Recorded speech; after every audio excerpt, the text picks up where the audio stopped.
Here we are. You're back here on the Gill Athletics Connections Podcast. Thank you so much for pressing play. You know, we are the #1 top track and field podcast in the world, according to my mom, at least. She told me that, and that's pretty stinking official for me.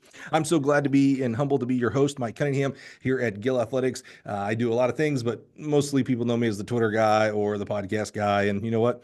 That's okay with me. I'm super excited about today. I'm excited. I know I say that about every guest, but I really am excited about every single guest that we have here. We're about 2 months into our season 6, and completely unintentional, we've been kind of heavy Texas focused. If that's bothered you, too bad. I'm sorry, because we're going straight. We're going to stay right here in Texas today. Help me welcome the head coach from Atascocita High School. I got to ask about that name. That's a little. I got to figure that out. How you doing? How you doing? The head coach, Mr. the wise, the wonderful, Mr. Elton Ervin. Elton, how are you, sir? Not bad. Another day in paradise. It's Friday. So speaking of paradise, so what is Atascocita? What is that? Is that a? It's a subdivision in the Humble area. Okay. So we're right near Kingwood, Humble Kingwood. So is it an old Indian name? It sounds kind of Indian. I believe it's an old Indian is what I was told. Yeah. Okay. From the story, I think I read it probably a couple of years ago. Where the name comes from. So okay. What is your guys' mascot? An eagle. Okay, so yep. Good old eagle. Yeah, okay. So it could be Native American there. Yeah, okay. All right. Yeah, I was thinking about it. I was like, I know the name. I was like, but that's such a unique name. I was like, there has to be. Yeah, it is. And then you think about all these other names, though. Katie, Humble. Where do those names come from either? You know? Yeah, I get it. Well, Elton, man, you've been on my list for a while. Even before Elton, you're an interesting case here, and here's what I mean by that. I know you've heard that your whole life. When a college coach goes from, say, a university like my alma mater, like Troy University, and they coach at one of the Power 4, Power 5 schools, Alabama, LSU, whatever, it's like immediately like, oh, they're knowledgeable. Oh, everybody wants to ask them questions. Everybody wants to invite them to their clinics and things like that. They're the same people. The knowledge they had when they were at Troy is pretty much the same, right?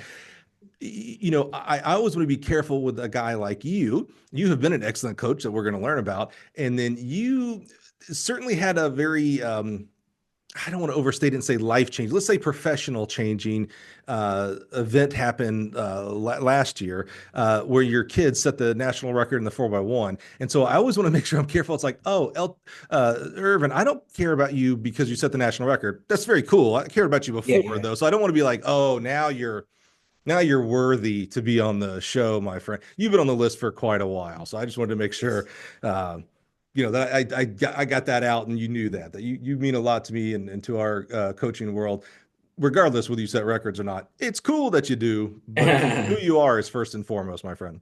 Yeah, appreciate that. Absolutely. So let's dig into it. I think. I'm pretty sure this is true.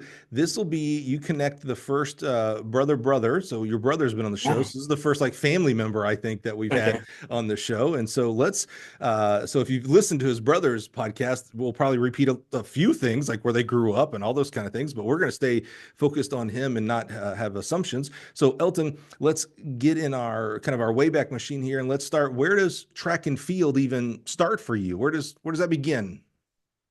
My 10th grade of high school. So I was a basketball player who was on JV basketball. My track and field coach, the track and field coach at Westbury, came in and recruited us off the court for basketball. We ran our first meet at the LaPorte Relays, Bayshore Olympics. And he put us in a 4x8, and we got third. And that Sunday, we had our name in the paper. And so ever since then, we was hooked. So. Is that right? Yeah. So you went to Westbury. Yeah, we went to Westbury, man. Legendary. Yep. Yep. Yeah. I remember, when I grew up, we had track and field news, and I remember, my favorite episode, what would you call it? Article. Or the monthlies, whatever. Yeah. Would be like when they'd have the list of all the schools, and then the recruiting list, where the kids signed. Yeah. And I knew of Houston Westbury as a little old middle of nowhere small town Alabama. I knew about Westbury because of the amount of kids that came out of there. Yeah. Was that so you said you're a basketball player until the sophomore junior year, moved over to track. Yeah. Was there ever Did you ever feel pressure to join track right off the bat, or? No, not at all. I think we was into like just all sports, and we had a lot of friends that was on the track and field team, and then the coaches, why not try it? I think we did cross country at some point anyway, so we went out and did that and had some success. At the end of the day, me and my brother, I think I played basketball, but I was maybe 5'1", less than 100 pounds. I had no business on a basketball court, really. But I could run forever, so yeah, it was perfect for me. He saw a vision that I didn't see. Hey, to me, that is the superpower of a track coach right there. They see Yeah, something yeah, in you yeah, before you see it. That's the yeah, yeah. and again, knowing the history of Westbury there, that coach and the coaching staff probably did that a lot. They probably saw a lot of kids were like, Oh yeah, oh yeah, yeah, yeah, what are you yeah, doing over there? Come on, you're a half miler. Oh, come over here, you're a triple jumper. Oh, come over here, you're a quarter miler. They probably yeah. saw a lot in young people down there for sure. So you said you were kind of hooked. You went to that first meet and then you got your name in the paper. And that is, let's be real. That's pretty cool for a Yeah, it 14, is. 15, 16-year-old Yeah. kid.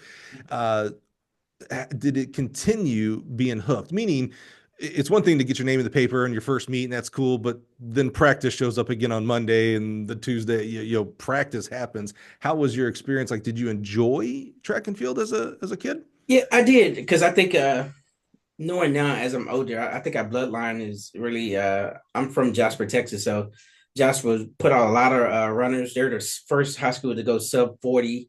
Is that right? Zach Brunson, Ben Brunson, who was the 400 hurdler. A lot of great athletes came out of there. Mark Henry from Silsby right down the street. It's just that whole East Texas part, had a lot of talented people. So just knowing that the pedigree is just what, we came from. I always like asking, we, you and I at this point, Elton, we're old timers. So, we like to Yeah, say, yeah. the kids these days, they don't know, who the good kid, who the Olympians, they don't know who Noah is and who Justin was and all those kind of things. So I'm always curious to ask, people of our age and stage. So what kind of track athlete were you? And what I mean by that is not, I don't really care how good or not good you Yeah. were as an athlete. Were you a track nerd? Meaning, did you know what was coming up in the Olympics, who the best people in your event were, even in the Houston and Texas area? Did you know, like, here's the top 10 half milers or whatnot? Were you like that kind of guy? Or are you like, I'm just trying to get through practice and run the meet on this weekend? Yeah, me and my brother both was. We studied the Houston Chronicle. We knew everyone. We looked forward to the track and field news magazine. We would go get it out the library. We followed DISTAT. Yeah. We followed. I think there used to be one for NCAA back in the day that we follow. Yeah. So we and then coming from summer track, we ran against the whole nation. So that's where we learned of the Obi Moores and the Angela Williams and Angelo Taylors. And it just really got us in awe and really took to it. So Yeah. man, I think you have to be a student of the sport first, so that way you could kind of know and read and you have a goal of what it be. So seeing those rankings come out on Sunday and your name not in it, everyone's in the area and all that. So who's in the state? So it just helps you be better prepared. So. How important, this just kind of hit me when you talked about summer track. I never did summer track. I don't think we even had summer track where I was in, early 90s, middle of nowhere, Alabama. And, I loved my sport and I loved competition. So I kept track of like, I was, I wasn't very good, but our 4x8 team was decent and I was on that. And it Yeah, was like, oh, okay, here's the top in our division and things like that. But I certainly, outside of the track and field news, every month, but still that was limited. They had to cover all sports. They weren't just doing high yeah, school. That would have been cool, by the way. It was pre-internet, so I really had no idea what kids were running in Georgia, Pennsylvania, Texas as an aggregate. I knew the studs, like, oh, Westbury has another triple jumper or whatever, but not like, oh, 10th place in Texas was this, those kind of things. Today's world, we do, right? Like, I know yeah, yeah, yeah, who does the yeah, number one thing right off, yeah, on Twitter yeah, before that. How important, kind of looking back, we have perspective at our age. You ran summer track, so you got to, go to meets and see other people from around the country. So you had a much better purview of like yeah, nationally what things were going on than like a guy like yeah. me. How important do you think that was to understanding the world of track and field instead of just being so myopic of like, oh, this suburb of Houston or, Houston and, our area and maybe Texas as it relates to the state meet, you were able to understand like, are able to see from like West Coast to East Coast, like, oh, There's a whole world out here in my Yeah, age yeah, group. yeah. How important was that summer track? I think it's important because it drove my love for the sport. During that mid '90s, man, Obi Moore was everything. He was the Quincy Wilson. He was the Angelo Taylor. He Wow. was everything. So as a young kid, to see him at meets, and he took a liking to us because he could run 800 and all that also. So Right. to have that relationship with him and just to admire what he was doing, kind of fed us and gave us that energy that we needed, and to kind of tell us that we truly love this sport of track and field. Plus, track and field is so different. It's really not much hatred. Even at the coaching clinic, we all love. It's like it's so Right. kumbaya. Everybody's getting along, so it's not really a sport where it's true hate. It's just like for everyone. Everybody want to see everyone grow. So I think it was a perfect fit for our personalities because I try football and there's no really hate or anger in my body. So it's like Yeah. it's just it just got to be different for it. Yeah. I remember we played our rivals my junior year, I think it was, and I was an offensive lineman, and a kid was on the ground from the other team, and I just instinctively like put my hand out, and one of my teammates was like, "That's the enemy. You can't do that." I was like, and I literally was like, "Oh, okay, sorry, I can't do that." And it was like I just sort of help, Yeah, I'm with you. I'm with you. So that's interesting. You talk about Obia Moore, and there's special kids along, and I'm talking about like there's one in each one of our lives that Yeah. that transcends. Right now Yeah. it is Yeah. Quincy right now on the high Yep. school level, and that's crazy to say because the kid in Georgia ran sub 10 as a high schooler, and I'm not taking Yep. anything away from him, but it's like, yeah, but you ain't Quincy, boss. I mean, Quincy has done Yeah. things. You were in that era of Obia Moore, and that was a kid even in little old Alabama. I knew Obia Moore. I mean, that was a Yeah. name. Yeah. What was it like? You're competing against them. You become friends with this Californian kid. You're right. His range was amazing, right? He ran the 8 good. He Yeah. It actually ran was. a Yep. decent Yeah. mile. If I remember, his Mile. mile Yeah. was He was a like, good mile. Yeah. yeah, Yeah. like He was like a 420 430 something or mile. maybe Yeah. 420. Yeah, Yeah. yeah. It was like, Yeah. I did the mile a few times, and it was faster than me, for crying out loud. Yeah. That felt Yeah. a little bad about that. But what was that like? Like there's a little bit of a rock star fandom around him. What was it like to be like, oh yeah, it's just that's my California homie, Obia. Yeah.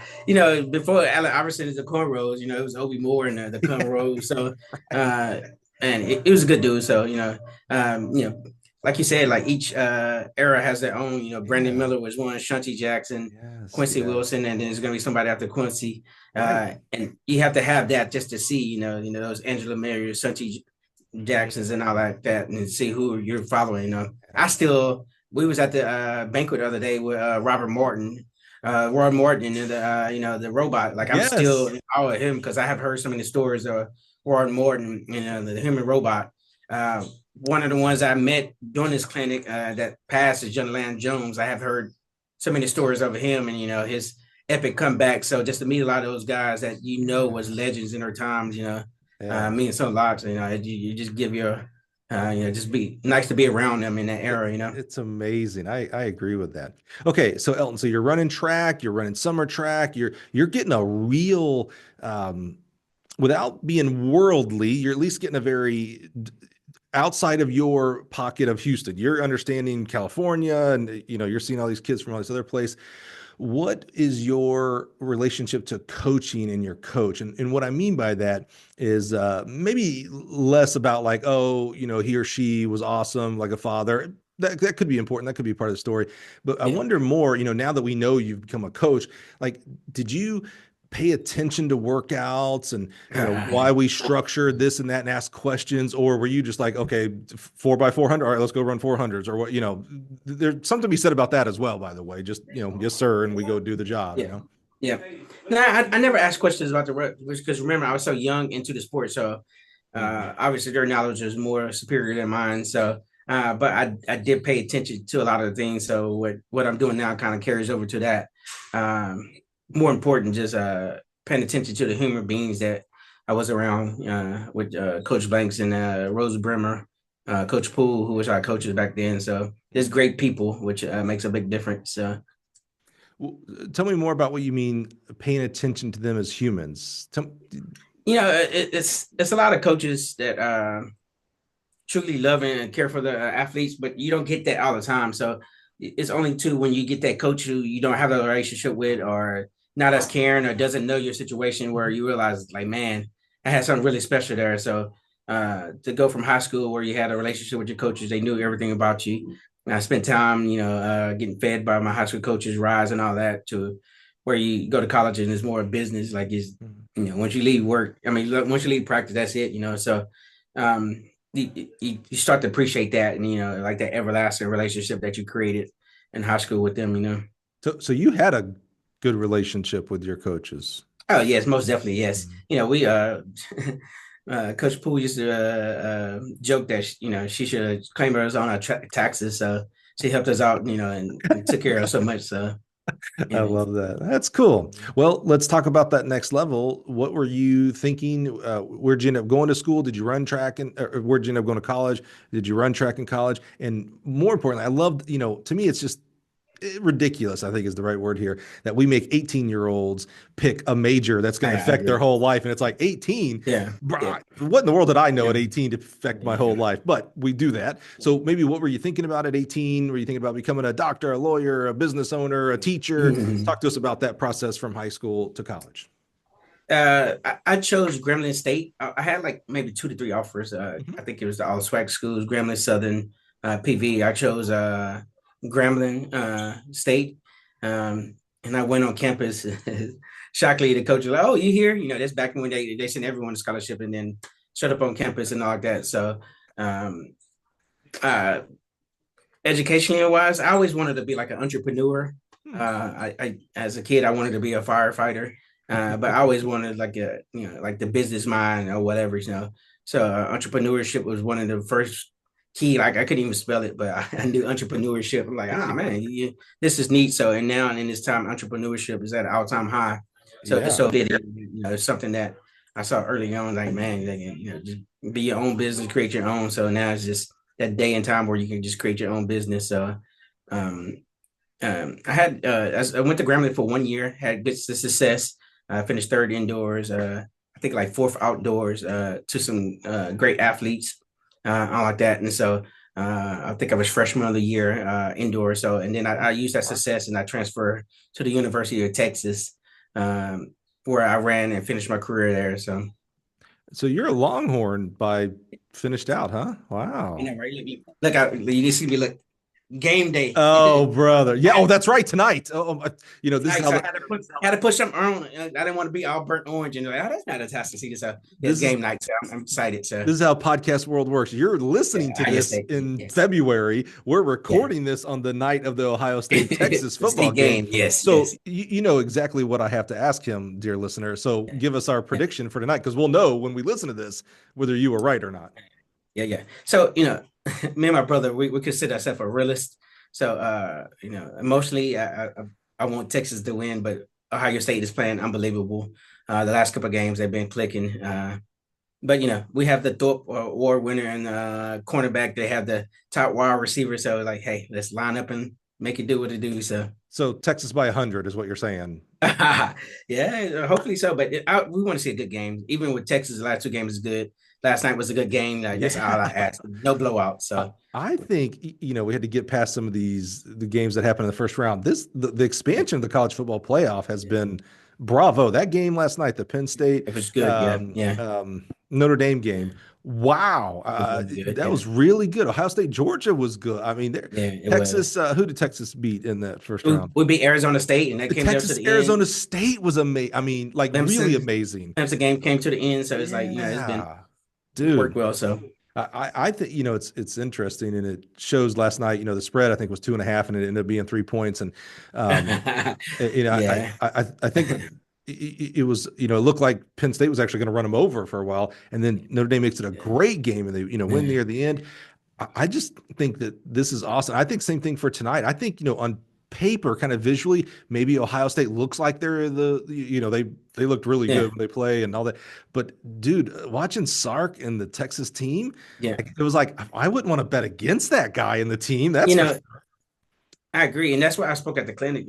Coaches get paid to coach. Coach, man, make their decision, put them in position. You can be like where you got a stone, you take the lies down. you can do those trick plays or whatever. So it's like nothing's given, Yeah. and give every day, like someone's going to take it down. So this was good. Coaches get put in those positions to do and coach them up. So You know, one of the things that kind of impressed me, I know we're seeing, even though we have cameras everywhere for these big games like this, we're still seeing yeah, a very small part of Sarkisian. First of all, he's married to a former track athlete, which that makes yes, me yes, yes, automatically want to root for him. It's like, well, you got track in your blood, brother. yeah, But, I get kind of, this is completely off topic.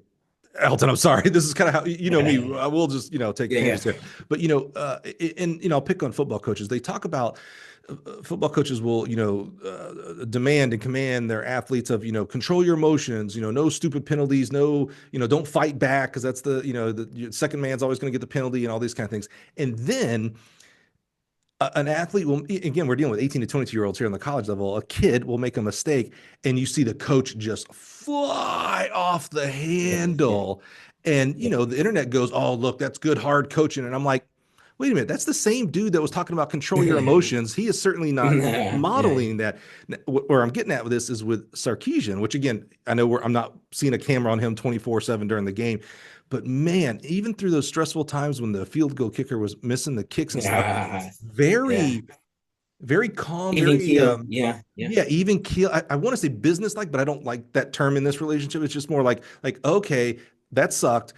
What do I got to do next, though? Like, not like, yeah, oh, flat the handle. What are you doing, kicker? What blah, blah, blah, blah. It was like, okay, that's the reality. So what's my next step? Like, always kind of looking to that next step, and that impressed me, really did. yeah. But most people who know Sark knows he has a history. So from the USC days to after the climb back up. So Right. I'm pretty sure that has taught him so much, and he's That's learned his right. lessons, and he's that much better of a person, especially coming from Bama where he was under Nick, and That's he a good um he, point. he had to control those emotions with Nick. So Yeah. Well, um now you say that Nick, as vaunted as Nick is and all this stuff, yeah, there were plenty of times where he would fly off the friggin' handle, and I was like, yeah, dude, Nick, you're supposed to be the top of all of college football yeah, coach. And I was like, man, I don't know. Anyway, okay, so you got Texas 100 over Ohio State yeah. tonight. So that means Texas and Notre Dame is who you have in your bracket for the national championship. So give us a prediction Yes. for Texas and Notre Dame, because that's obviously who's going to play. And what's fun is we're listening to this in February going, oh man, he was completely right or completely wrong. Who you got? Texas? Yeah, I know who you got. Tell me how bad yeah. does Texas beat Notre Dame in the championship game? But once again, I'm a realist. So unless Texas comes and plays better, a complete game, 4 quarters, all three levels, special teams, offense, defense. I can't just because I went to UT and pick them. I would like to for them to win, but it's the team that plays all three phases of the game and play a complete game. So until Texas plays a complete game, I'd be ashamed to pick them. So, but I hope so. Sark has watched the films and they come in, they play a complete game and not still out for 2 quarters. I got it. So Texas by 100 is what you're saying. Great. You are the worst at giving someone what do they call that? Like the sound bite or whatever. Yeah, soundbite or like Yeah. cork board Nah, material or whatever. Yeah. we train these kids around here like that. Now we don't want no bulletin board Yeah, equipment bulletin board. with your out under and all like that. Like we You are just the worst at that. Well, I because love it. that's what we do. We use all that as fire and fury, and a That's right. true psychologist, a motivator, use that That's right. uh, to lift their team. So That's right. That's right. That's right. Okay. So out of high school, you go to grad. You said you wanted to be, let's get back to you, what we're really here for today, Elton. You wanted to be an entrepreneur. That's interesting because like yeah, like you alluded to, today that's a cool, like when you tell yeah, someone so entrepreneur, it's like, wow, yeah, that's cool. Back then, yeah, we didn't even, you said, I love how you joked yeah. around. You said I couldn't even spell the word. But we didn't Oh. even know what that word meant really back then. Where did that kind of like, business, start businesses, things like that, like parents where you had to have seen this maybe somewhere. Shark Tank wasn't a show back then. No, it Where wasn't. did you kind of know about this? I think my generation grew up where we mowed grass or we sold candy or we did anything to kind of hustle and make money. So it was all like that mindset, like I always can make money or do something. So probably just from that aspect of like even in college, like we didn't have nothing to eat, but I could go donate blood. It was some way I could make Yeah, some money and do something, to get some money to do what you need to do. And so it's just always have that mindset, okay, what can we do, that's cool. uh, Love that. it helps. So. So you went to Grambling. What a great school. Good friend Lamont Vaughn's the head coach there now as Yes, Tigers yes, yes. there. K. Yeah. Okay. She says like, wait, oh yeah, okay, I know. I hear about those all the time. Uh, Interesting, and we'll maybe just point it out what you said, and then we'll bring it back up later on. You transferred from Yes, Grambling yes. to Texas. Yeah, no, no shame. I'm not putting any shame. No, no, no, I no. just, I'm always interested in today's world of bashing the transfer portal, and I always kind of retort to people. I'm like, well, transferring happened before this name of the Yeah, yeah, transfer. I know it's a yeah, little different, but still, people transfer and transfer for their own reason. So yeah. interesting that you transferred back home. Did you grow up a Texas fan? Is that why you went to Texas, or? No, no, no. Unfortunately, my twin brother was a grade behind me, and so Texas first recruited him. And so once I was recruit him, and we probably was gonna go for a package deal, Sure. but Kansas ended up offering him more, and so I was still on Texas, and so I went to Texas. So Yeah, very cool. All right. So what'd you end up getting a degree in? sociology with a minor in business management. Yeah, okay. So Uh, so we'll have to find out how teaching comes in because I'm not sure those are teaching degrees. But tell us about your nope. time at Texas in regards to like your relationship with your coaches. You talked a little bit about how sometimes college is more like a business and high school is different. That is not Yeah, yeah. everybody's case, but how was it there with the Texas coaches? You know what? It taught me more. I call UT the real world. Mhm. It was the largest university for the longest.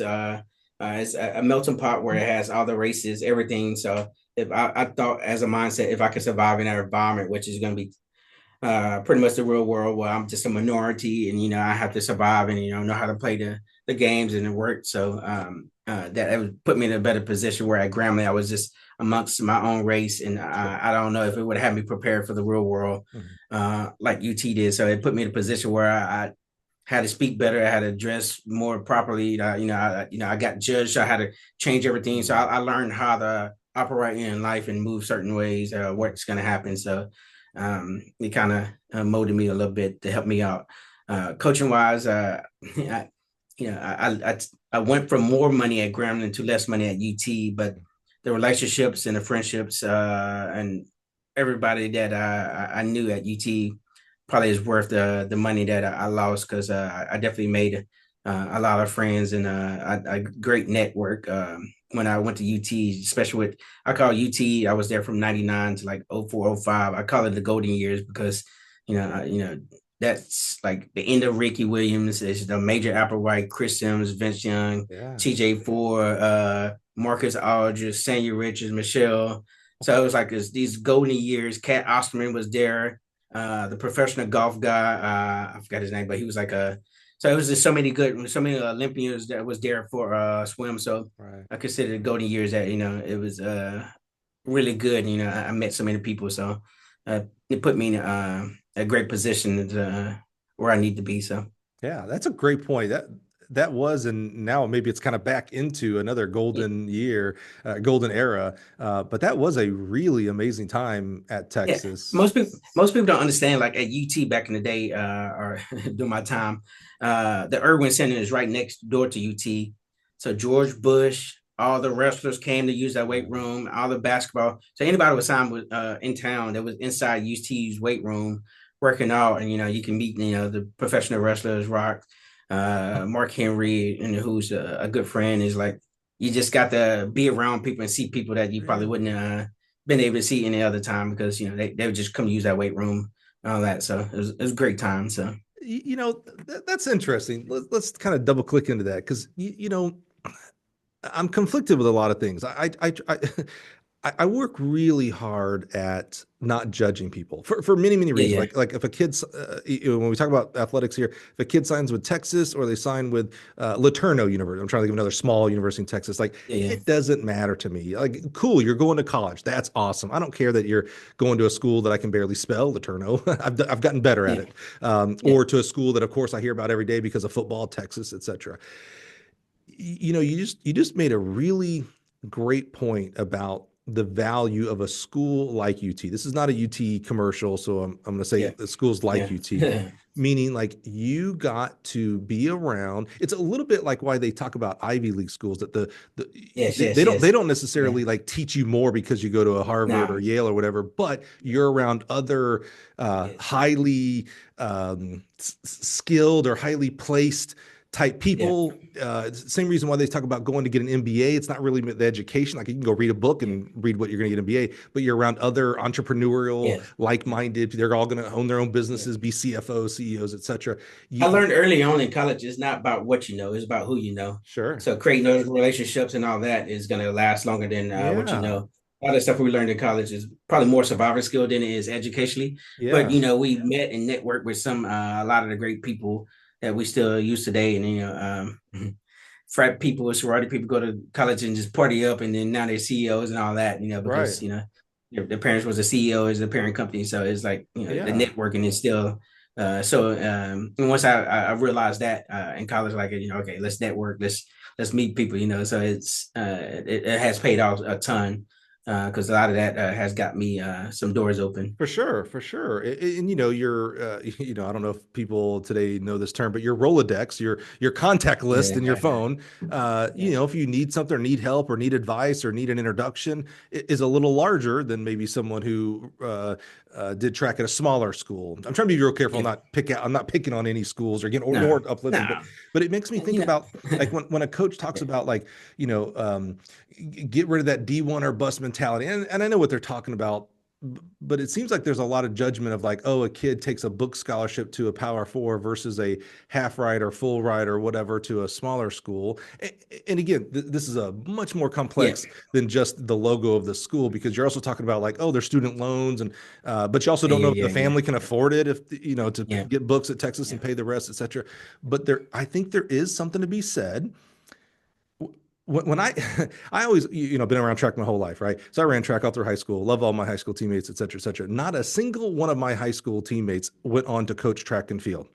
And I get other coaches where they're like, oh yeah, my high school team or my college team, oh man, there's 15 of us that all coach, and it's like, Yep. Same with us. Yep. man, yeah, it's like, oh well, your base is a lot better. Like I had to build my base a lot harder than you did. Yeah. You had homies that were Yeah. track coaches. I didn't Yeah. know anybody, Yeah. and it's like, Yeah. so when you're talking about even past track and field. You're talking about, oh, I bumped into Rock and Mark Henry, and it's like, oh gosh, I didn't get that opportunity at other Yeah. small school. Yeah. It's just interesting to me that maybe there's more value in some of those things that we think are superficial. Like, oh, I go to Texas. I'm walking on at Texas because I get to say I was at Texas versus, oh, well, you could have come to my school and gotten fourth in conference or whatever. Maybe there's other values out there because at the end of the day, how many it's a little higher at Texas. How many of track athletes are going on to make money in track?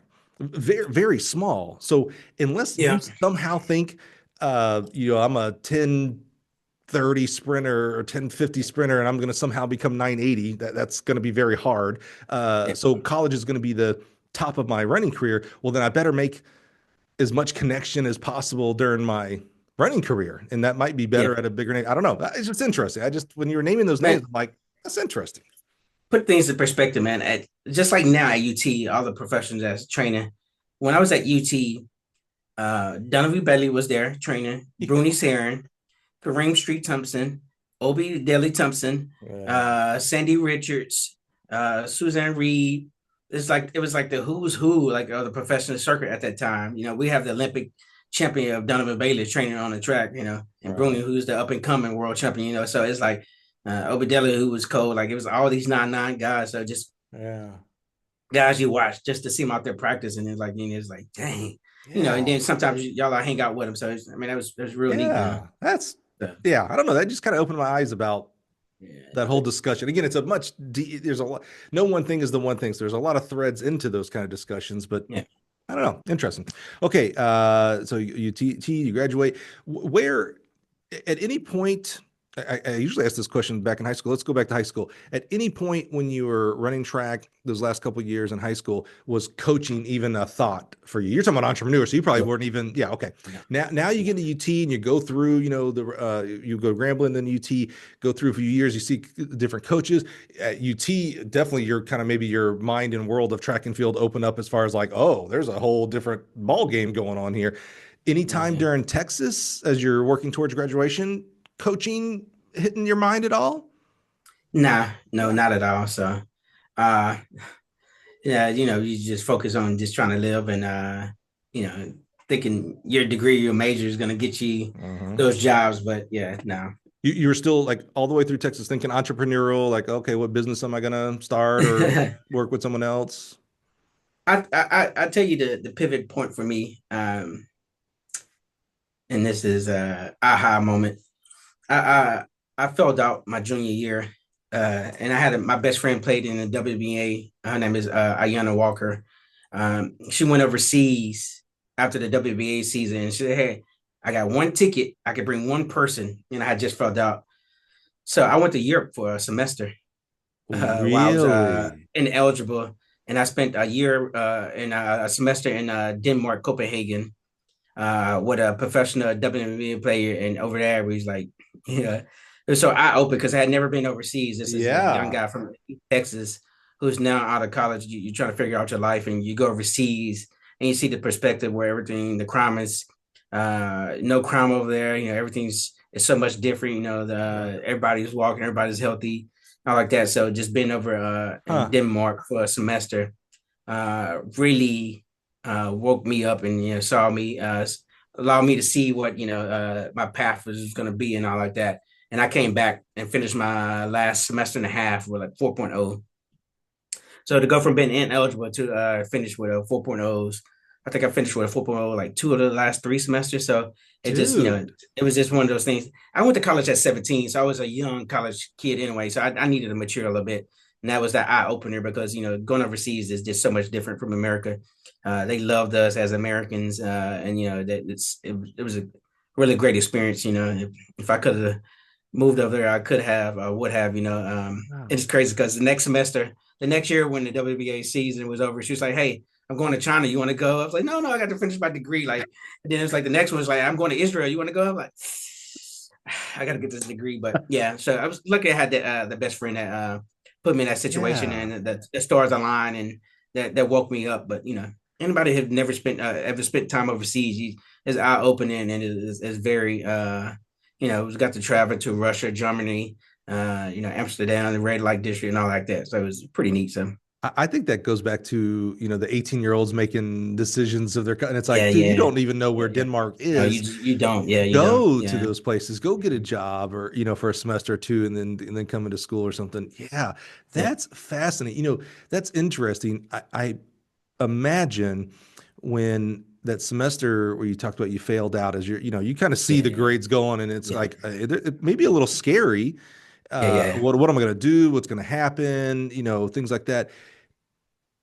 How, like, when you went overseas, was that an escapism of like, let me just get away from things? Or was it like, maybe I just Yeah, need to learn? a lot of Yeah. times we need an eye opening, and some people eye opening might be the last eye opening, like it could be detrimental, but mine was like more of a situation to see, hey, there's a better way of life or a better way of living, put things in perspective because she's playing WBA ball, so as you see, most of them go overseas and they get great money. Right. I think we had so much money they was giving her cash and all that, so we lived really nice over there. It was just so cold over there, and Copenhagen in October, November. So, but other than that, like we lived well. We took trains everywhere, so it was just a great experience, like eye opening.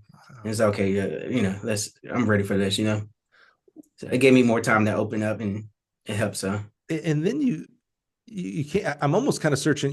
We deal with this in coaching. You've heard this before. The magic pill. What's the workout I need to make my 800-meter runners the best? So I'm kind of yeah, almost like searching for that magic pill on this because you mentioned you come back and now you're like, oh man, 404. You like yeah, yeah, it changed your yeah, life, dude. That's what I'm yeah, hearing. What yeah. what was it? It can't be that, oh, I took trains instead of cars, Mike. That's what and I don't know that there's any one thing, but it almost sounds like it's a culmination of just seeing a different Yeah. literal side of the world. Yeah, honestly, I think males mature later than females. I still needed more time than mature. I was a 17-year-old going into college.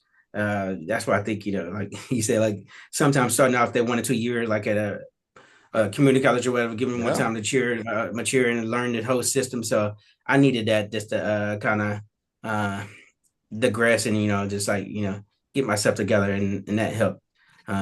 You didn't do track over there, I'm assuming. Nah.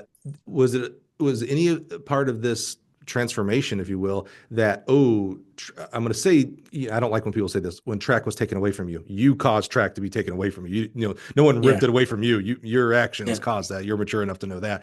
But now you go over there and there's a little bit of like, oh, there's no track either, and maybe I kind of missed that. Was there any of that aspect to it? No, I think when I came back, I think I attempted to run for a little bit, but then I got cancer, and then I just gave that up and just became a student. So yeah, it makes sense. So it's like my health was more important. So sure. I was diagnosed with basal cell carcinoma my junior year. So as a 20-year-old, so it's like, okay, yeah.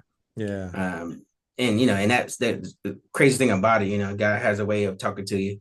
I was diagnosed with skin cancer, not on my skin out here, but in my ear. So it was like not just skin, like where that maybe the sun, when we travel around the sun, right, was in my inner ear. And it's only because I lost hearing in my ear that I found out that I had basal cell carcinoma, and I was like, okay, wow, let's get this together, and then from there I just like, let's get the degree. Now, going to Denmark can certainly change your life and make you see things differently. Yeah. I don't know that you can have cancer and it not change your life in regards to obviously, especially at 20. Most 20-year-olds don't want to, like 20, you're bulletproof, right? I mean, nothing can take you down, and then you find you have something that absolutely can take you out. Yeah. What was that like? Is that part of this transformation a little bit here too? Yeah, it's part of that transformation because it's like it gives me another outlook on life and all that. So I live life vicariously, and I all about helping each other, helping people, or just being like that. So as a 20-year-old, you go to a doctor's office, you lose your hearing. I lost my hearing in my right ear, so the doctor had to pull something on my ear. And then he just sent me home. Of course, he said, "Hey, I'm gonna get it tested." It bled all night long. I had to come back in because it kept bleeding. Later on, when you called, like it was cancerous, so that's why I was bleeding. I had to get like the Afrin to stop the bleeding of the vessels and all like that. But to go in the doctor's office at the age of 20, mama's not there. It's like, I need my mama now. Like, what you mean I got cancer? I'm 20, So just shocking that aspect because no 20-year-old expect to hear that. No. Now, usually your parents right there or somebody's there with you, you're alone. Like, hey, wow, you got cancer, So it's like, this is one of those things like you battle test it and you're ready for it. Yeah, 20, you think cancer is an old man's disease. Like, oh, when I'm 60, maybe, or 70. And then skin cancer, skin cancer is not predominantly in my ethics. So it's like, it's weird about that. So. Wow, man. Well, that's amazing. I love, this is the reason why we started this podcast, was to learn, like, we see you today and what you're doing. It's like, what's chapter one? See the foundation. Yeah, right. Yeah, this is amazing. Thank you so much for sharing and being so open and authentic with that. It's amazing. It's fascinating. It's hard you made it hard on me as your interviewer, because it's hard to like, well, okay, that's great. Now what? But so now, so you get your degree. I didn't hear you get a teaching degree. So what do you do? So I started working at Home Depot. One of the former alumni at UT, Cynthia, got me a job on at Home Depot as a manager. So I worked in retail for 2-3 years. But anybody knows working retail is a grind because you're working every holiday, you're working every weekend, you open and closing. So my twin brother ended up becoming a teacher. And I saw what he made his first year after he went through the alternative certification program. And so here's the kicker that a lot of people don't know. And this is why me and my brother are so determined. We are successful, but we work very hard at it. I drove from Austin 3 to 4 times a week to go to an alternative certification program with a 3-month-old son and his mom at the time, just to make sure that happened for like 6 weeks, just to get the alternative certification. And then when that happened, I moved down. So it's just one of those things like, you just got to get it done to get the betterment of yourself and all like that. And so, you just make it happen and all like that. So we don't mind putting in the work for anything. Like, we work hard at what we do. Like we might have success, but there's a lot of work that goes into it. For sure. And we don't shy from that. So, yeah. So you go through the alternative certification process to become a teacher. Yes. What was your okay? It's one thing you're going through the Home Depot like management training program. Your brother goes through the alternative series, and you see like, oh, wait a minute, he's making some pretty good money. Yeah, way more than me. Yeah. It's like, wait a minute, right. And this that time when Home Depot used to pay the athletes back in the day, the Olympic athletes. They had that program where you could work 20 hours. Yes. And you can get paid. Which I wish they brought that back because I agree. They help so many athletes out. Like at least some company, Apple. Tesla, somebody need to get a program where you're helping out these pro athletes where they don't have to get a full-time job. Yeah, I agree. But they can take that money. So that Depot program, I think, really helped and saved and helped a lot of people become Olympians and continue to become Olympians because of that. It was amazing. I agree with that tremendously. I love that. When you decide, okay, I'm going to go through the same program my brother went through. Yeah. Where is track? Is it like, oh, I'm going to go teach and coach, or are we still not even thinking about coaching at this point? I'm thinking about coaching because he coached. Also, during that time, once I finished, Bev had Sanya Richards there, and she had Raisin McIntosh there, who was both like great 400 runners. So she allowed me to stick around and help with them. So, I would pace Sanya through the conditioning workouts. Like in the fall, they did 2 miles on an instrumental field, or they did 400 repeats.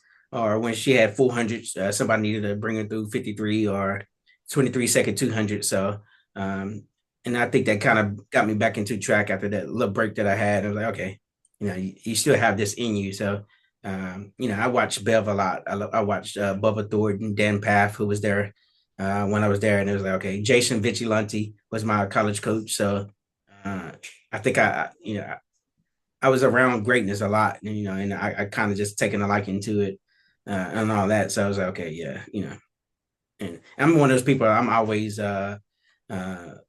watching and looking and trying to learn. So I still remember going to Dan Paff office and all that. How many books he had on his shelf. How many vitamins that was there, that what it took to be that level of coaching. So it's like, my mind always clicked and it was always curious. So Dan Paff has been on the show as well, and I've known Dan for a long time. I haven't told this story in a while. When I was coaching at Mississippi State, he was at Florida, and he had this stud. It was like 7'4" high jumper who also long jump 26, 27, also trip. Like he was the number one in all three. Yeah, it was amazing. And my long jumper it was at Vandy for conference for SECs. My long jumper beat his long jumper to win the long jump title, and it's big.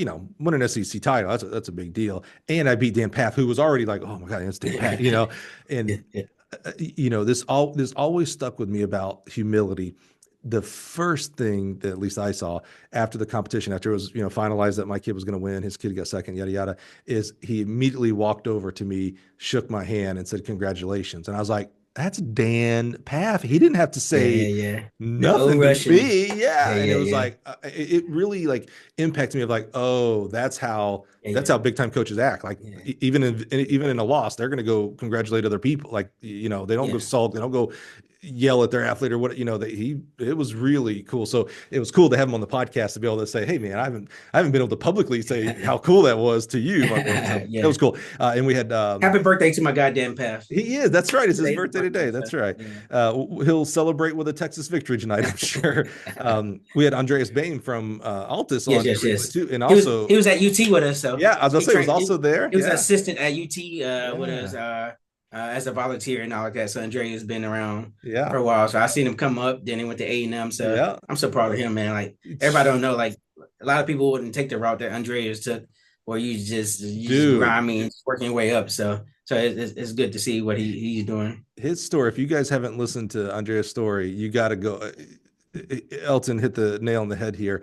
You talk about a guy. He volunteered at A&M for 8 years.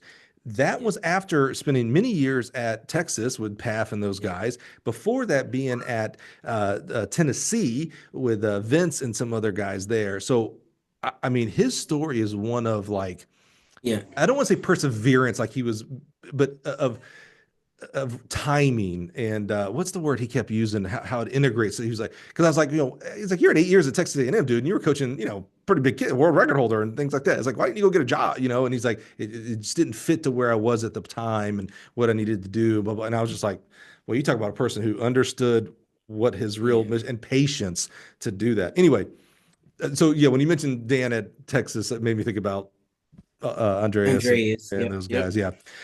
And anytime, Elton, that I can remind Dude, people, so did you see the greatness that was around at that time? it was amazing. It's Yeah, amazing. it was like there's so much talent at UT during that time, and that kind of sparked that flame. So Yeah. that's what I say. I enjoyed Gremlin, but the Mm, people I met and the lifelong memories I have, like kind of sure. took care of itself. So Makes sense. So you go through the alternative certification program. Did you guys both go to Summer Creek? Is that the where we start off as far as teaching and coaching, or we both start off at Tascocita. Oh, is that right? Okay, sorry. I haven't had Yes, yes. Shelton on for a while. Okay, so you go through, you get the certificate. So you go to Atascocita. So this is a homecoming for you. I didn't It's know a this. homecoming. Yes, Okay. yes. All right, so Yeah, I spent talk to us. 6 years here Yeah, yeah. before. Okay. So 6 years at Atascocita. You can't, it just doesn't roll off the tongue. Atascocita. So you spent 6 years there. So talk to me about, did you immediately go into coaching track when you got there? Yes, yes, yes. Okay. So I took over and I was assisted. I did long jump and triple. I did long jump and triple jump and hurdles starting off. So and this is one of those aha moments because it pays off in the end. I was a 400, 800 guy. So like Right. I Right. thought as a coming in, hey, I ran track at college. I'm gonna coach the 400 guys, 800 guy. And this coach got me out of my comfort zone. He's like, hey, no, you're gonna coach hurdles. You're gonna coach long jump, and all like that, and years later, I have state champions and I have and those events, I got out of my comfort zone. I was like, hey, nah, this is Yeah. what I do. Like I was like, okay, I learned the hurdles, I learned the jumps, and it paid dividends. Elton, that's so funny. So this past weekend, you and I were together at the TTFCA down in Waco. Yes, yes. And as we were prepping for a video Q&A with Carl Lewis, we were having some technical difficulties. And I said Yep. to the crowd, I said, hey, you guys know this as teachers and coaches that, if you don't have adaptability, I'm not sure you can be successful Yeah. as a coach or as a teacher Mhm. or anything in life. And And life, husband, wife, yeah, parent. 100%. And I Yeah, got you and your brother to come up and do a short Q&A while we waited that. yeah, But that's so funny, what I said there. And now here you were showing like, oh, I'm a 400, 800 meter guy. Yeah, that's cool. Go coach the long yeah. jump, triple jump, and the hurdles. So what was the first thing, I know you well enough, and you mentioned about Mike, how Mike, you're let's think always about this. observing. The whole United States had a shutdown this week because of snow and all that. So that's not adaptability. That's anything, we all had to Mm, figure out some way to get our training in or yep, do what we need to do because of the snows and all like that and being indoors. So that's right. you have to be able to adapt in this life. That's right. Or you just darn as successful as you could or should Yeah, be. yeah, I agree. So what is the first thing you get there? Your mindset is like, yeah, I'm a coach. I did the 4 and 8. That's what I'm going to coach. And so he says, yeah, that's cool. I need you to do long jump, triple jump, and hurdles. What's the Mhm. first thing you did of like, okay, well, I better get ready. What's the first thing you did to help yourself get ready to coach those events? I just read up a lot, and I got the knowledge, uh, like reading documents and going to clinics. I think Rice used to have clinics back then. Right. I got the level one cert. I went to Chula Vista to Olympic Training Center. I got my certification. I think Charles Jones, right? Is it Charles? Did I say right? Charles Jones, Charles Smith. He's out there in LA. He's one of the big ones. He used to coach at Wilson, all like that. I got my certification Yeah, from yeah, him. yeah, yeah. Mhm. I met Justin Tier 1 there. He was in my clinic. Richie Mercado was in my class. So it was a lot of big names that was in that level one with me at Chula Vista and Yeah. at the Olympic Training Center. So that was real neat. So Mm. and once again, just eager for knowledge, just going to the clinics and all that So and just learning. so hold on now. I interview lots of high school coaches, Yeah. and I always like to. It's more common than not that if I was an 800-meter runner and I go to teach and coach in high school, sure I might coach the 800, but I'm probably gonna have to do jumps or throw. You have to be very Yeah. adaptable. Yeah. My favorite answer, I always ask a high school coach, "Oh, what do you coach?" And they're like, "Yeah, I coach high school." It means I coach everything. It's like, "Yep, I get it." I coach everything. Yeah. You talking about doing your level ones and reading, you really threw yourself into this, and this is not shaded for other people that don't do this or can't. Everybody has a different availability for their time and passions and things like that. You could have still done the job, maybe not as well, doing half the work that you did. You didn't have to go to level one. You could have read books. Yeah. You're in Houston area, so there's a lot of people you could have reached out to. You have a great network to read. You could have called Dan and just listened to him for an hour and went and coached. What is it about you and your ferventness of passion of like, oh, it seems like you go all in. Like there's 100% and there's 0%. I don't know anything in between, Mike. Because I believe knowledge is power. Mm. I can't, have a mentor like Dan Path where I see he's have nothing but books, or he's steady reading up and been a student of the sport, and I'm not a student of the sport. The best coaches are thieves, so I'm always trying to learn and still one ideal or one take from someone or something, and that way I can take and make those athletes that much better. So um, you got to continue building your knowledge, otherwise you go stale. So it helps a lot. Not just in hurdles classes with Sammy Dab a couple of months ago. Then we went to the clinic. I'm going to New Mexico at the end of this month. So it's like we always trying to learn. We love the buying the stuff that the Harvard guys are doing. It's like we're always trying to learn to get that knowledge. So how did you're an 800-meter dude. How did you like coaching the jumps? I like it.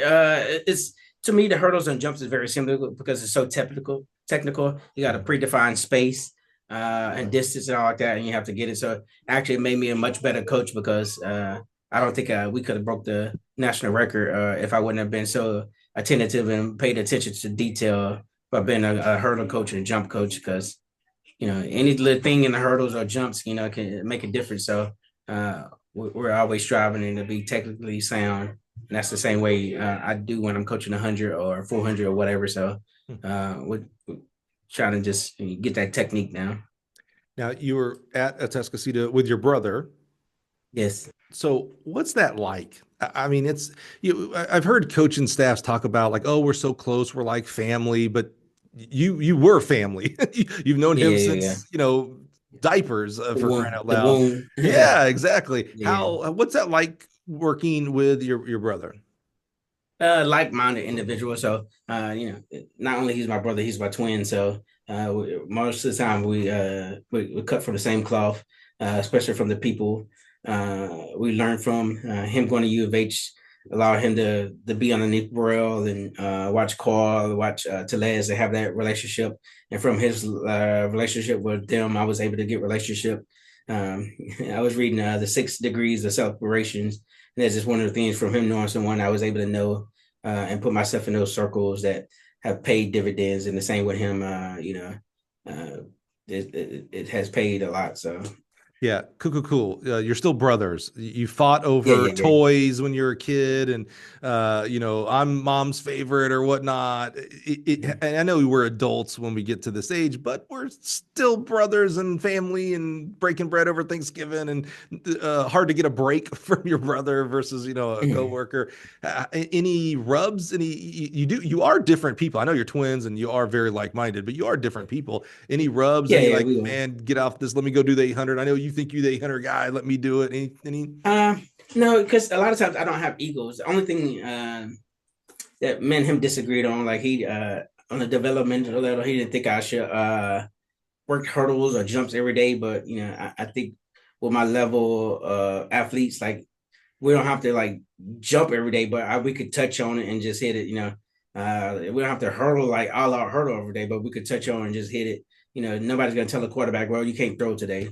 They're not gonna tell Steph Curry, Yeah, well, we're not that's a shooting good today. point. Yeah. So I always had that mindset of like, shooters shoot, throw they throw baseball. Like, so we have to kind of just touch on it because our time is limited, and the more they see it, the more they get better at it. So we have to, kind of give the young development kids a little bit more time in that, Yeah. and not just try to, just make it 2 times a week, expect that they're going to truly develop. All right. That's a good point. And by the way, in Shelton, because I know you're listening, I'm not trying to make a divide between Yeah, my two friends yeah, here, the two brothers. So just curious on the dynamic there. Okay, so 6 years at Atascocita, but I know you're at Summer Creek at some point. yeah, So is that yes. the transition and why? Yeah. And then I went over to Summer Creek, and I gave the reason I went over is just to be a head coach anyway. So I became the head girls coach over there. So and I stayed in that position, I think maybe 3 years. So and then I took a break from it I took a break from coaching period just to, be a father or whatever. So then I got back into it. So After, so 3 years at Summer Creek and then a break? yeah, I went to Kingwood Park for a while, and then I went to elementary role. So my 18 years of coaching, the year at elementary is probably the most joyous time I had because it's the purest form of education. There's no cell phone, there's no talking, there's so much Mm, structure. And anybody who ever worked in an elementary, man, like it's just pure joy. The kids hug you, they look forward to you. There's so much excitement. And you get paid to go to recess. You're getting paid for them to sit on a carpet time and just read, and they're running to grab a book. So yeah. to me, as a true educator, that was like, so exciting because these Yeah. kids are yearning to read and learn. So I truly enjoy that because That's a good point. they're innocent, so they're truly coming into themselves. So I enjoy that. That's a good point. Um, I like my that. my dream job is just to get an elementary PE job and just be the OP coach and just retire in that because I love Oh, PE. So you'd be awesome. That'd be so yeah, cool. Yeah. yeah, Well, you went to Summer Creek to become a head coach. Talk to me yes, about, responsibilities change when you're not only yes, responsible for a segment of kids to coach, but you have a staff. Tell me about yeah. what did you learn as a head coach? I think coming from Atascocita, I was underneath Ty Simmons, who I just replaced.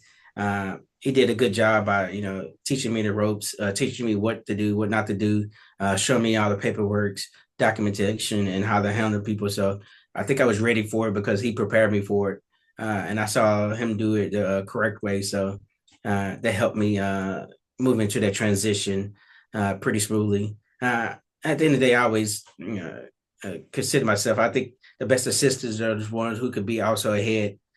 Most staffs that are successful might have a couple of former head coaches on their staff, so it just makes them that much elite because you don't. That's one person you don't have to worry about, watching and all that because they know what it takes. So I'm always amazed at our high school coaches who are also teachers. I know there's some high school coaches who are, yeah, outside of the school, but because you're teachers, so you have a full-time job, and that's called being a yeah, teacher. And I've yep, certainly always had a lot of respect for teachers, but I've gained a lot more these last few years. My wife has started doing long-term substitution mhm. jobs. So, even though she's not a full-time teacher, but she's in there for 3 months, and I'm like, I hear more about what our teachers are going through and Yeah, doing and going things through, like yeah, that. So I have a lot of empathy when, again, coming from Twitter and stuff, when some coaches, a college coach may say, "Oh, these high school coaches are failing their sprinters or jumper insert whatever event because they're not going to level ones, they're not doing this, they're not doing that," and I'm always like, "Yeah." They're teaching for 8 hours a day, yeah, which means they're grading and all committees and things like that, and then they're coaching. Where you college coach, there's a lot of. I'm not saying that it's super easy to coach college, but you're coaching. You're coaching. That is your yeah. job. High school coach's job is not coaching; it's teaching, and then you No, also no, coach. What I'm where I'm really long-windedly getting to. So as the head coach, I kind of have this vision of however many assistants you have, you kind of have stratums of coaches who have different passions of coaching track and field. Some are out there yes, because yes, like, oh, yes. I just want to help. And others are like, I want to be a college coach one day. I don't know. And they mostly have a full-time job. They're teaching. How did you manage and handle and coach your assistant coaches to the one who is out there just to help and doesn't even really want to learn more about the high jump, but you got that person over high jump? And how did you help motivate, help educate, help work with the different levels of passions with your different assistant coaches? The one disadvantage of high school. Most of our assistant coaches are coming from a second sport or first sport anyway. There might be football coaches or it might be coming from basketball. So you getting a coach that who's just getting a stipend and they're forced into that. There are some that are really great and that's like really passionate about it, but you have to whatever football hires, that's who you're getting. So Right. a lot of times you just that's why we came up with the philosophy, just control the controllables. At the end of the day, as a head coach, like we made our knowledge much more, and we learned jumps, we learned throws, learned vaults, and just to give those kids what they need in that off season. And then by hopefully time by off season come, it can maintain and give them make them through. So. Yeah, that's a great point because, again, we hear about the stereotype of like, oh, they're just football coaches. They're out there to get a stipend, which, when people say that, I'm always like, how much do you think these stipends are? I don't know that it's worth it necessarily. That someone's just out there to get $1,000 for the season or $500 for the season. It's not like we're handing out big stipends here, and that's why they're just out there to be a hourly. It don't equate too much. Hourly, no, not at all. Not at all. So that's interesting there about again, the different levels of passions that a high school coach may bring because of other things. They're not a college coach first. Do? Like, can we sit there and complain about it, or can we just get more knowledge and put those kids in a position to be successful? Right. Just up your knowledge. It's just what you have to deal with. And just make the best out of that situation. So you did that very well. So you had a lot of success at Atascocita Part 1. You had a lot of success during Summer Creek. Yes. You go off and do the most important job, dad. You do dad work, and you're teaching elementary school. I love that. And then you come back to Atascocita. My brother talked me to coming back. So it's his fault. Got it. Yeah. Now that I think about it, he blessed me with that. So by say, I need an assistant. I trust you. So and I was comfortable at elementary, but so he had something that he offered me, and I was like, okay, I come back. So you came back. I did. So you come back from the break back to Summer Creek, right? Yep. Yes, sir. Sorry, I wasn't looking. So you come back to Summer Creek again. You got what you guys create down there, Texas in general, and then, again, specifically at Summer Creek when you guys were there, it's just different. I was in a conversation, I can't remember if it was you or your brother, this past weekend with some other coaches, and they were talking about like, oh, how's it looking for this year? And, I can't remember, one person was like, well, Duncanville's got a 52-second quarter girl, so that's going to be tough. And I was just like, well, this ain't real talk. Who talks in high school about, well, they've got a 52 and we've got a 52, boys maybe like, oh yeah, I got a 52 quarter guy, he may do something on my quarter or my 4x4. It's just a whole different world. So you guys, it feels like during this time, this is kind of when I first kind of met you guys on this Summer Creek 2.0, if you will, second time there. You guys, it feels like, outside looking in, this is where things like really gel in regards to like, oh, we have a program, we have a style, we have a culture. This feels like we're like, if you were to write a book about like, this is where how I coach, this is how I coach. It feels like during this time. Would you agree? Or I agree. Yeah. And a lot of those kids before built that foundation, then the foundation got more solid. Our knowledge increased, and we was able to put the kids in a better position and all that. So, and most importantly, I think we got a real good staff around us during those last few years at Summer Creek that truly made that really special in that run. So, did you continue coaching jumps and hurdles, or did you go back to the 800? Where were you at as far as your main focus? I was still coaching jumps and hurdles. Most of the time, as a whole head coach, man, we coach everything. Like I think last year I coached everything but the distance. So it's just one of those things. Like it is what it is, and we just get it done. And during that time, like I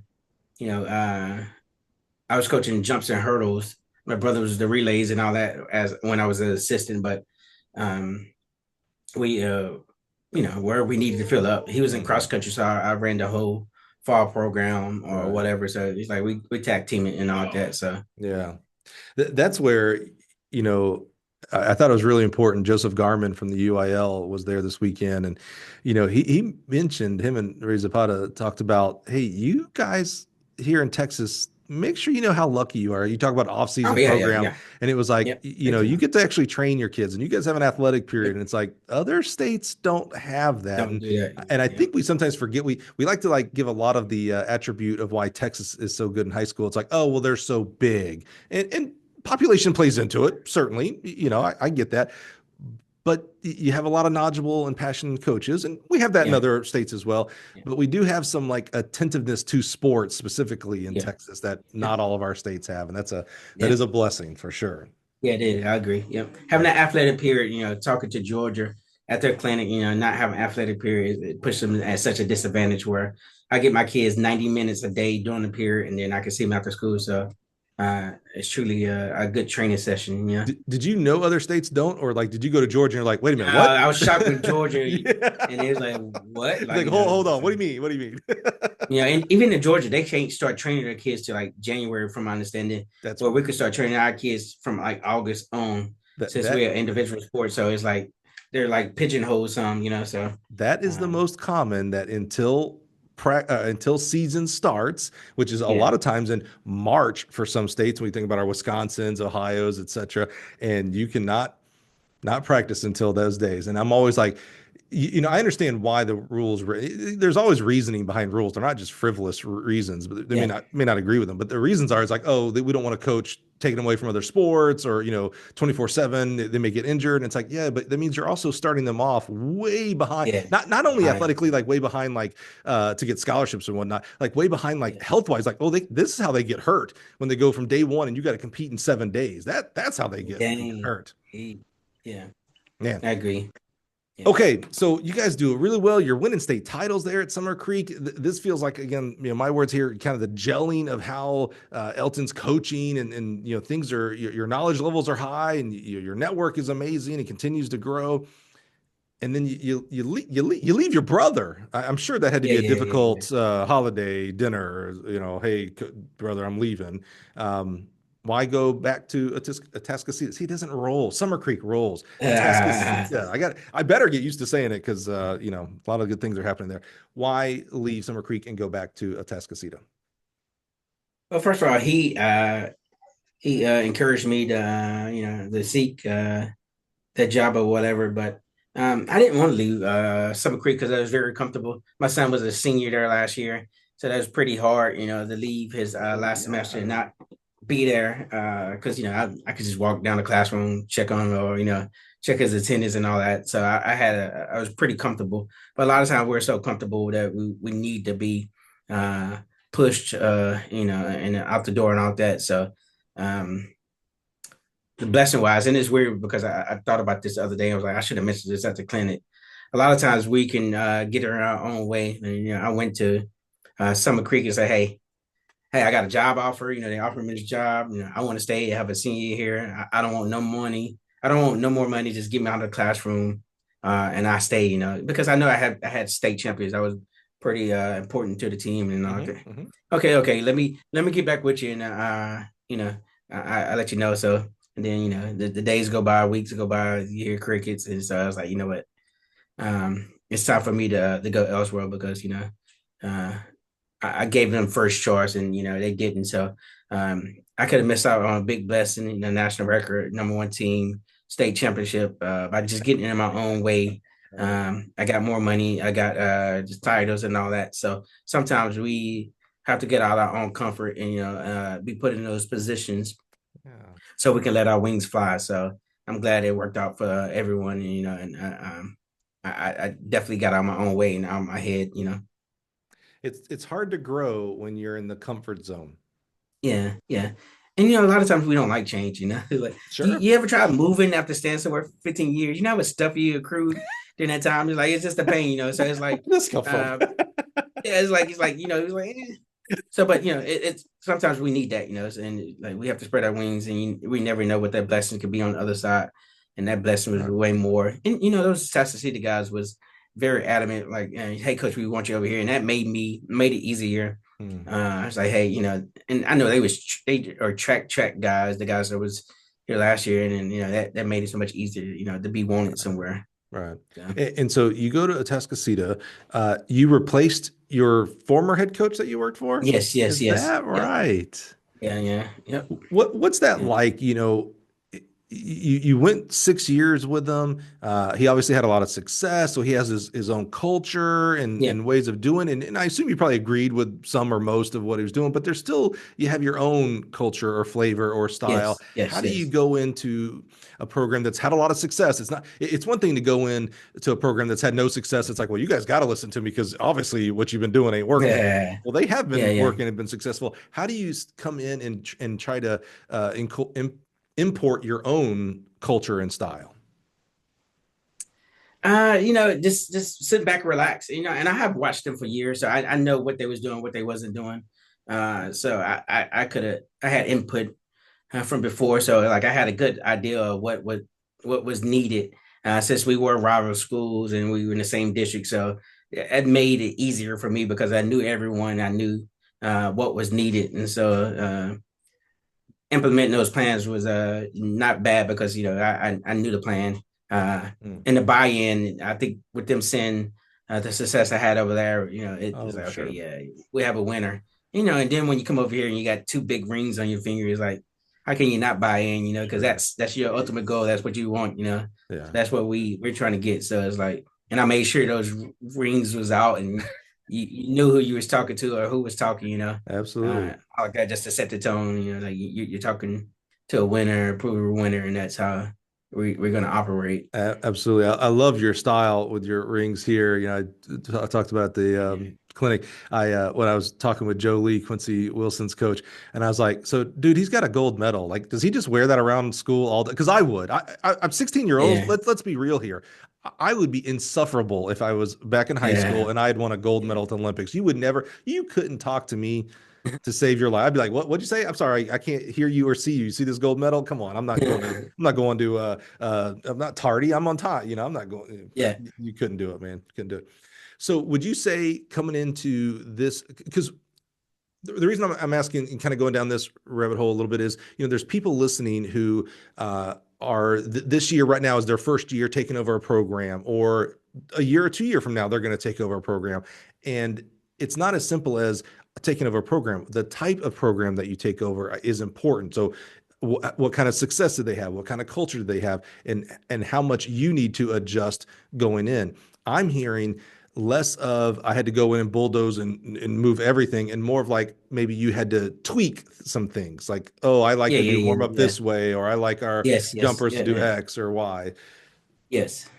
So Yeah. that's It was just tweaking. Like I think it's like I was thinking the other day. Like Alabama had 3 or 4 losses this year, and the only differential was Nick Saban.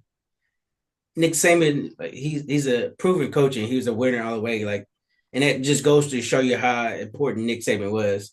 So it's a great coach can bring a lot to a program, and like it makes a big difference, just when you input them to that because and it's not only because of what they're doing, but it's the way things are operated and the way the system is moving, or how accountability, the way the kids are moving, and it's just like the things just falling into place. So right. it's gonna be one little thing to be the difference between being successful and not. And we know Saban ruled with an iron fist, and he moved a certain way. Even his coaches had to move a certain way, but it's proven to work. So why change it? Yeah, I think about like on the college level, like I was trying to think of like a program that was really successful and that coach left and another ultra successful coach came in. And I'm actually thinking of I can tell university. you, Who you got? LSU. Uh, Oh, great. Pat Yeah, okay. Henry and Dennis Schaefer. Yep. Yeah, okay, but difference here, agreed. Difference here Yeah. being is Dennis was the assistant for a long time. Yeah. He didn't come from somewhere else. You know what I'm saying? So, Oh, you talking about somebody came in? Yeah. yeah, so let's think about University of Georgia.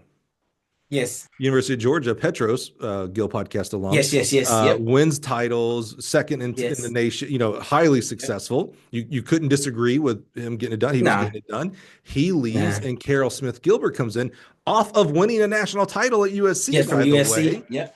Yep. And something tells me, and I bet you, so Carol also has been on the podcast. I bet you I asked her, I can't think off the top of my head. I bet I asked her, like, well, kind of these same questions, like, well, how much did you have to change? Or, Carol is different than Petros, trust me. Yes, she is. Yes, she Uh, is. so how much did you have to change? And I bet you, because she's a extremely smart individual, there were changes she had to make, but it was like, oh, well, at least the base was there. Like, I didn't have to start from zero here. Now, again, the difference between like the example of you and Atascocita and this Georgia example is the vaunted words transfer portal. I know some kids transferred and all those kind of things. So, you maybe didn't have the same team as what Petros left when, when she comes and takes over. So interesting.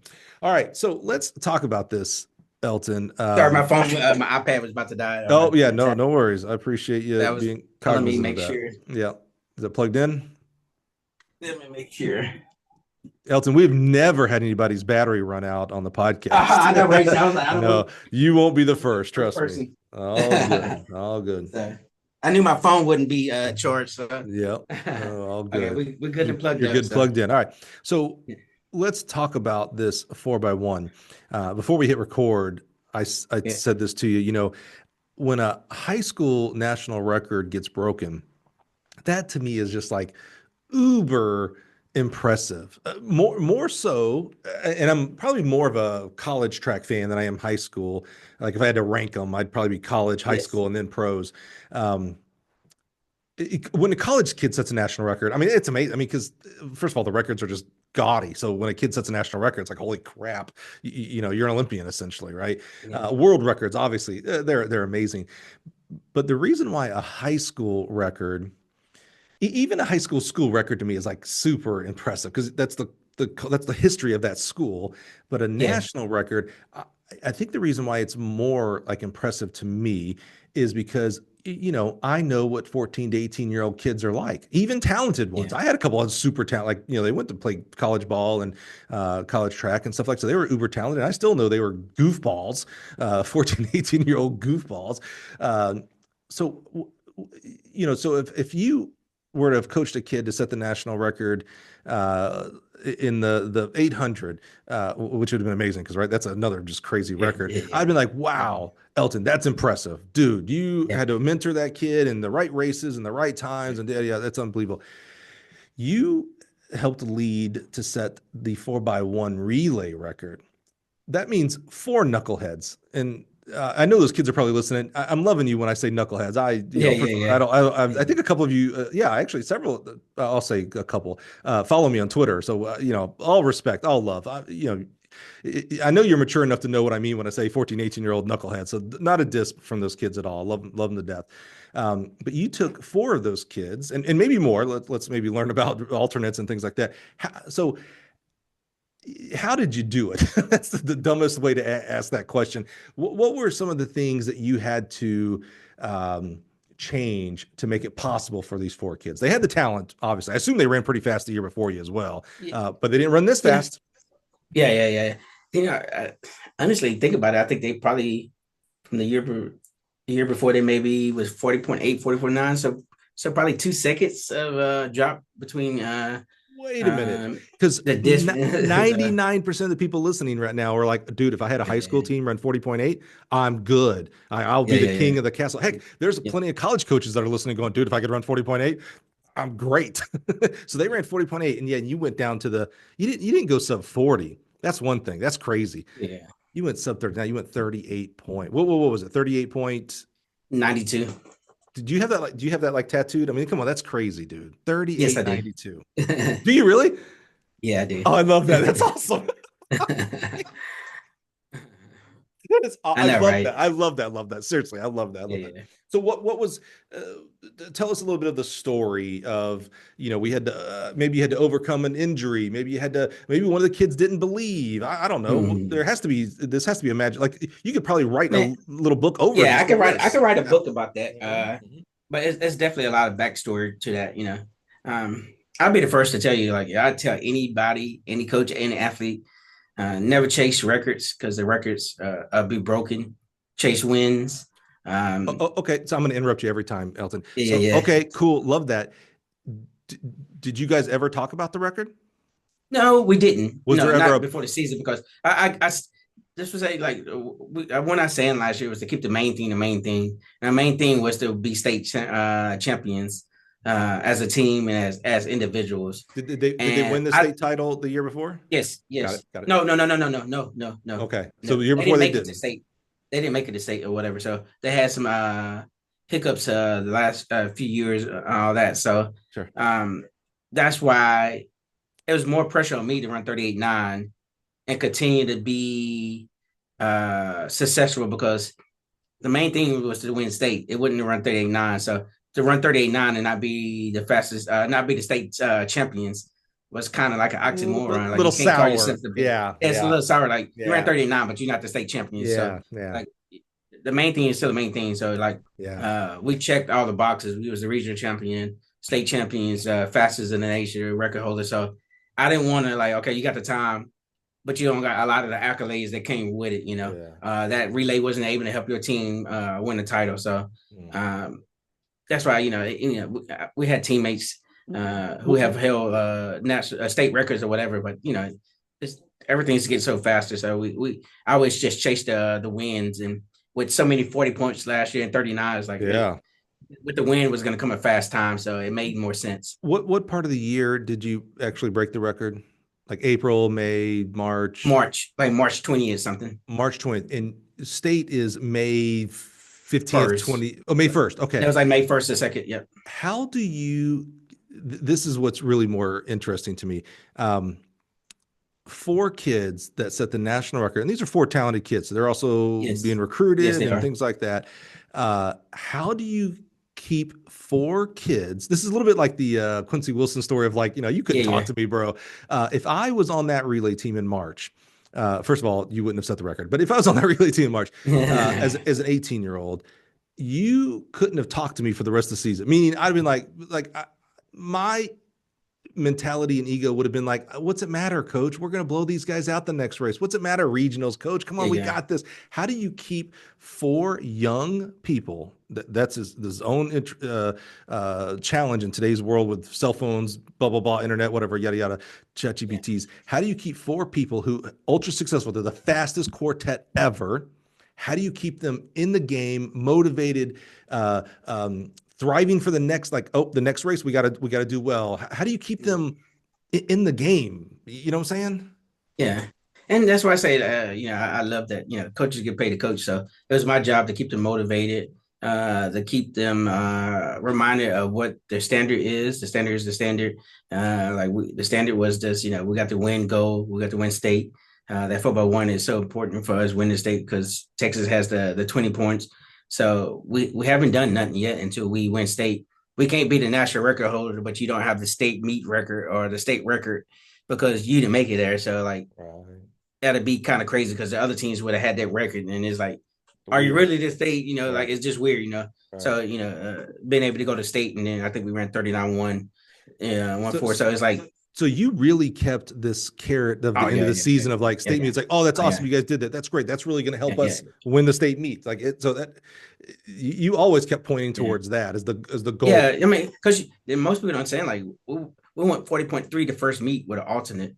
So like to go 40.3, with an alternate, and we just put the relay together. We just, we got to run a football one. We didn't run in the first meet, and so okay, let me run a football one.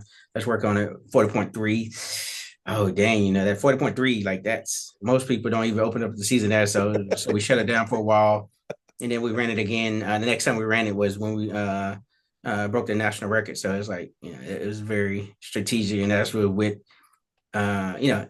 I could have ran it the next week, but I'm running with an alternate. We run against such elite teams. I never wanted to get another team the advantage over us. You beat us, but hey, we don't even have a complete team, and like that's in my guys' head, or that's in their heads to get more motivation or whatever. So it was very strategic. That's what I say. Like the coaches put them in position to be successful, and I think that's what me and my brother do well. Like is just move it correctly and putting like where we need to be. This is my motto all year. I had a Bugatti. I'm not going to work every day at Atascocita High School in a Bugatti. That Bugatti is a special car, and you pull that out whenever it's needed, on special occasions and all like that. And so we told them, hey, y'all a fine car. Like we have to move a certain way. Like, you're not going to just hit potholes or whatever in those cars. Like, you have to kind of move it. We like analogies. It's just, and put them in like, hey, man, like we have to operate at a certain way, It's interesting. You talked about you ran some meets you didn't run, some meets you ran alternates in. when you deal with a 4x1, and maybe you're going to tell us we just, I say we generally in track and field just overcomplicate the relay. Maybe. Yeah, we do. Okay. I'll Yeah. say maybe because, I would think about like, I would have said, I would probably would have put a bet if I was a gambling man, like, oh, he ran the same four every race because of, the fluidity of just the passes and recognition and patterns and Yeah. blah, blah, blah. You did almost the opposite. It sounds like. Were you Yeah. not concerned about cohesiveness of leg 1 to 2 and 2 to 3 and 3 to 4? Because just because we didn't run in the meet doesn't mean we wouldn't practice it. We Sure. practice it daily. So we practice handoffs, we practice stick, we practice the chemistry there. So I know when we got back. So we took that week off, 2 weeks of just chemistry, practice, practice, practice, broke a national record, Mm, So I think a lot of times that's a good point. we go by the college motto, like college is not running every week, especially in like cross country like that. Like they have time in between. So I don't want to run every week. I'd rather train. Yeah. And then when I come back, you see this big improvement because you didn't train for 2 weeks and you had that much gain. So in Texas, we get 8 meets. I hate that. Some people feel like they have to run out 8 meets and take a week off and just train, allow them to rest, allow the body recovery and go after it. So, once again, just have that college background and all that kind of has put us in a position where we can move a lot different than most people. So how about when you set the national record, and this is a pretty, if someone were to set the 200-meter high school national record, big deal. I mean, that's huge. Yes. But I don't know that it would be national news outside of track and field news. Let's make it that. But if you do it in the mile, if you do it in the quarter, the 100 for sure. If someone ever breaks Michael Carter's shot put record, I feel like that might. Oh, Yeah. But the 4x1 caught a lot of people's attention. Yeah. So when that happened, you got a lot of the media, not just track and field media. You got a lot of media. So you did, Yes. they did. Again, I just keep going back to 17 and 18-year-old kids. I'm like, dude, my newspaper never called me, bro. So they didn't even know my name. These guys were on TVs and the internets. And Yes. how did you, again, I know. Okay, we got it, Elton. Coaches need to, you coach, be to coach. You actually said that at the track clinic this weekend, and I was trying to interject to say that was one of the most impactful things that Boo Schexnayder ever taught me. You to coach, be to coach. So I get it, Elton. That's what coaches get paid to do is coach. But still, no one is prepared for media and blah blah blah. Distractions is really what this is. How did you handle that so early in the season? You still got April and May to go here. Yeah. I have a conversation with that, and we all those guys were so mature and they was locked in, which was what another one of our team mottos, like just lock in. I mean, like we can't buy into it. Then like I said at the clinic, like, it came a point where it was like we wasn't doing more interviews. We was focused on that state run and just making sure that we was able to defend. Because it's not like we was running 39 in district area because we had another 39 right behind us. So it's not crazy. Like we could kind of just chill or whatever, we're 310 4x4, but we're still running 312, 313s when we don't have to. So it's like all because, we didn't want to give those teams those open hands and say they beat us, but it's like, we still have so much, because you got the big target on your back. So you stay to remind you, like, you still got to breathe, and then at the end of the day, like we talked about the whole Obi thing and the Brandon Millers and all them, like when you do something like that, everyone is looking at you and, you become that one everybody looks up to. So I remind them that, like, y'all are those people. Like a lot of people are coming to see y'all. So we got to make sure that you giving them a show and that you're not disappointing it's in this moment. Great example of the harshness of any sport. Like if I were to say, hey, who was the runner-ups of the 1992 Super Bowl? You're like, well, I don't know, but I know Denver won or whoever. That was a terrible example. So. A terrible example. I hate NFL. Who was that? So who was that team that was right behind you that also ran really fast? Who was that? Right. No, I say it was. Yeah. I know who you know it is. Yeah. What's their names? What school was that? Yeah. It was 3 schools that did it. Is that right? 3 schools ran 39. 3 schools ran 39. Yeah. That's just absurd. I mean, literally, that's ridiculous. Those guys just had the year of their lives, and year 4 gentlemen just do the impossible. I mean, it's quite amazing. Again, it's one thing to coach it. You got to be able to coach it. That's one thing. I'm just so impressed with the management of it all. Again, 18, 17, 18-year-old kids, man, that's just that you were able to do this in March and then also win the state title. That to me is more impressive Yeah, to me than the 30, and the 38 point is uber impressive to me that you yeah, kept them together to yeah. hit the end goal. And that was That's the the main goal. coaching. Like I think as a coach, like if we didn't, we I think you would say with 1-2. No, we went 1-3 in 100 this year. We had such a good football, won 100 runners, but we didn't complete the race. Yeah. So it's like, what's the But what's isn't the point that of having such a good run and you but don't get to But isn't that stick around? different, So it's Elton? like, Because I know it's easy, and I know people are probably screaming at me right now. It's like, well, why don't you make the connection for Elton? Why isn't he coaching the men's relay yeah, teams and things like that? I think the difference is, and I think you said it. You hit the nail on the head here when because I said, well, I would imagine you ran the all four every meeting, but when you're like, no, we still practice, and that's the most important part, and I agree yeah, with that. And yeah. I think that is our ultimate downfall for Team USA specifically is these guys get together a couple of hours a year, essentially. They're not practicing. I think that's our biggest downfall there. But I love this, but oh, sweet. But you what? know, my, and I know the whole pro circuit, and I've had to Mm-hmm. talk to how it works. Like, Mm-hmm. why are we not just practicing the handoff with our teammates? You have Dennis Mitchell got the fastest 300 girls in the United States. So why are y'all just not doing touches? Yeah. Just getting chemistry. Yeah. It don't even have to be like just complete handoffs. Just baton in your hand. You're gonna run your Yeah. 40 meters with it. Yeah. You just touches, and just creating that chemistry that we have. Like, so it's more just like getting everybody on the same page, and just use a baton more. Yeah.